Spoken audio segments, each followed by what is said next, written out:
மூளை முடக்குவாதம். மூளை முடக்குவாதம் பற்றி தெரியுமா உங்களுக்கு? பிரசவத்தின் போது ஏற்படும் பாதிப்பினால் மூளை முடக்குவாதம் ஏற்படுகிறது.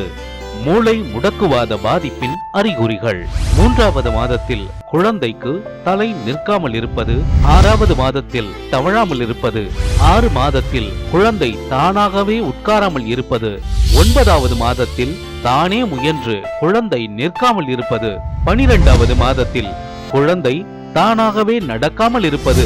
மூளை முடக்குவாதத்தின் வகைகள்: ஸ்பாஸ்டிக், ஏட்டோனிக், ஏதோய்ட், அடாக்சிக். மூளை முடக்குவாத பாதிப்பு உள்ள குழந்தைகளுக்கு உடல் இரைப்போடு இருப்பது, இழுப்பு, சளி, மூச்சு திணறல், ஞாபக மறதி, தன் வேலையை தானாகவே செய்ய இயலாதது, பிடிவாதம், புரிந்து கொள்ளும் தன்மை இல்லாமை, ஆட்டிசம், ADHD போன்ற பிரச்சனைகள் இணைந்திருக்கும். இந்த மாதிரியான அறிகுறிகள் தெரிஞ்சா தொடக்கத்திலே கண்டுபிடிச்சு முறையான பயிற்சியின் மூலம் ஈஸியா குணப்படுத்திடலாம். மூளை முடக்குவாத பாதிப்புள்ள குழந்தைகளுக்கு சிறப்பு பயிற்சிகள்: குறுகிய காலத்தில் அதிக முன்னேற்றம் அளிக்கும் OT பயிற்சி.